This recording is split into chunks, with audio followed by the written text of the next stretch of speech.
সকালে ঘুম থেকে উঠে সবার আগে বাচ্চাদের নাস্তার ঝামেলাটা শেষ করার পরে নিচে গিয়েছিলাম, আর নিচে গিয়ে কিছু ভালো দেখে ধনিয়া পাতা নিয়ে আসলাম। সেই সাথে আমার পছন্দের একটা শাক পেয়ে গেলাম, সেটা হচ্ছে পালং শাক, সেটাও নিয়ে আসলাম।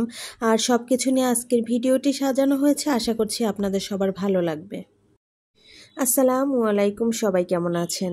সকালবেলা উঠেই আসলে বাচ্চাদের যে নাস্তার একটা টেনশন থাকে সেটা শেষ করে ফেলেছি। ওদেরকে আমি স্যুপ নুডলস করে দিয়েছি, সেই সাথে একটু ড্রাই ফ্রুটস দিয়ে দিয়েছি। আসলে ওরা ড্রাই ফ্রুটসের থেকে স্যুপ নুডলসটাই বেশি মজা করে খাচ্ছে, কিন্তু আমি বলছিলাম যে ওটাও তোমরা খেয়ে নাও।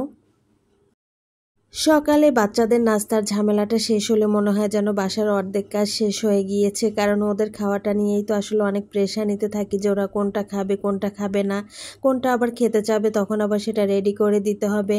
তাই ওদেরকে খাইয়ে আমি একটু নিচে গিয়েছিলাম, সেখান থেকে কিছু শাক নিয়ে এসেছি। আর এদিকে কিন্তু আপনাদের ভাইয়া আজকে বেলে মাছ আর তপসী মাছ পাঠিয়েছিল, সেগুলো কিন্তু কেটে আমি ভালো করে মশলা মাখিয়ে রেখে দিয়েছি। আর এগুলো আজকে আমি ভাজি করে নিব।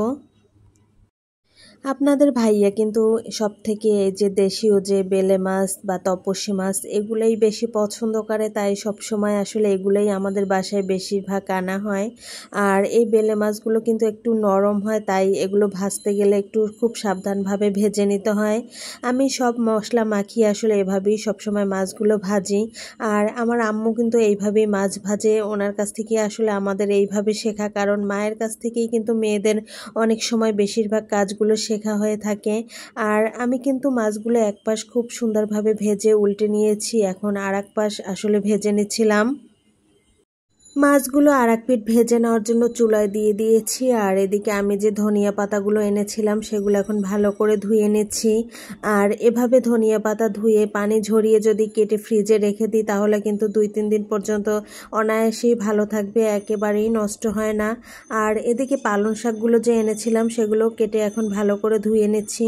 আজকে আমি পালং শাকটা চিংড়ি মাছ দিয়ে ঝোল ঝোল করে রান্না করব। আর এটা কিন্তু সবাই বাসায় খেতে খুব বেশি পছন্দ করে। অবশ্য আমার বাচ্চারা তেমন একটা খায় না, আমাদেরই আসলে বড়দের খাওয়া হয়। এরপর মাছগুলো কিন্তু আর এক পিঠ আমার ভেজে নেওয়া হয়ে গিয়েছে। আর যে গামলায় করে আসলে আমি মাছগুলো মাখিয়েছিলাম সেই গামলায় করেই কিন্তু আমি পানিটা দিয়ে দিচ্ছি। ওই যে মশলাগুলো গামলায় ছিল সেটার ভিতরে হালকা কিছু পানি দিয়ে সেটা এখন মাছগুলোর উপর দিয়ে দিয়েছি। আর ধনিয়া পাতাগুলো কিন্তু আমি খুব ভালো করে ধুয়ে পানি ঝরিয়ে নিয়েছি। আর এগুলো এখন কেটে আমি বক্সে করে রেখে দিব। আর আমার বাসায় কিন্তু ধনিয়া পাতাটা সচরাচর সব সময়ের জন্যই লাগে। আর ঢাকা যেহেতু সব সময় পাওয়া যায় তাই অল্প অল্প করে কিনে আসলে সবসময় চেষ্টা করি ফ্রিজে রেখে দেওয়ার জন্য। আর এইভাবে ধুয়ে কেটে ফ্রিজে রেখে দিলে হয় কি, যখন যেটা দরকার হয় আসলে বের করে সাথে সাথে দিয়ে দেওয়া যায়। আর না হলে ফ্রিজ থেকে বের করে কেটে নিতে হয়, ধুয়ে নিতে হয়, আসলে সেটা অনেক ঝামেলা হয়ে যায়। তাই আমি সবসময় আসলে কেটে এভাবে ফ্রিজে রেখে দিই। আর আমার মাছের তরকারিটাও কিন্তু হয়ে গিয়েছে, ঝোলটা কিন্তু ঘন হয়ে এসেছে। আর এর উপরে এখন আমি কিছুটা ধনিয়া পাতা দিয়ে দিয়েছি।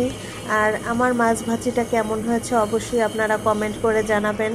আর বেলে মাছ বা তপসী মাছ আমি কিন্তু সবসময় এইভাবেই ভাজি করি, এটা কিন্তু আপনাদের ভাইয়া ভীষণ পছন্দ করে। আমার এই মাছ ভাজির রেসিপিটা অবশ্যই আপনারা ট্রাই করে দেখবেন।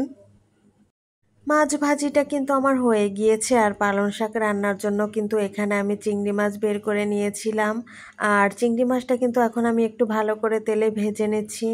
আর পালং শাকে কিন্তু আমি তেমন একটা হলুদ দেই না, যতটা মরিচের গুঁড়া দরকার অতটা মরিচের গুঁড়া দিয়েছি, আর সামান্য পরিমাণে একটু হলুদ দিয়েছি। আর এরপর আমি ভালো করে মশলাটা কষিয়ে নিয়ে এর ভিতর এখন পানি দিয়ে দিচ্ছি। আর শাকের জন্য কিন্তু আমাদের তেমন একটা পানি দিতে হয় না, কারণ শাক থেকেই কিন্তু অলরেডি অনেকটা পানি বের হয়ে যায়। তাই আমি সামান্য একটু পানি দিয়েছি যাতে শাকের ভিতরে আমি যে আলুটা দিয়েছিলাম সেটা যাতে খুব ভালো করে সেদ্ধ হয়ে যায়। আর পানিটা যখন বলক চলে এসেছে এখন কিন্তু আমি পালং শাকগুলো দিয়ে দিচ্ছি। পালং শাক দেওয়ার পরে কিন্তু আমি এতে কোনো ঢাকনা দিব না, এতে কিন্তু শাকের কালারটা নষ্ট হয়ে যায়। সবসময় আসলে শাকটা রান্নার জন্য ঢাকনাটা আমাদের কম ব্যবহার করলেই হবে। তো এই ছিল আজকে আমার দুপুরের রান্না বান্না, বেলে মাছ তপসী মাছ ভাজি, সেই সাথে ছিল পালং শাক চিংড়ি মাছ দিয়ে রান্না। আজকের আমার এই রান্নার ভিডিওটি আপনাদের কেমন লেগেছে অবশ্যই কমেন্ট করে জানাবেন। সবাই ভালো থাকবেন।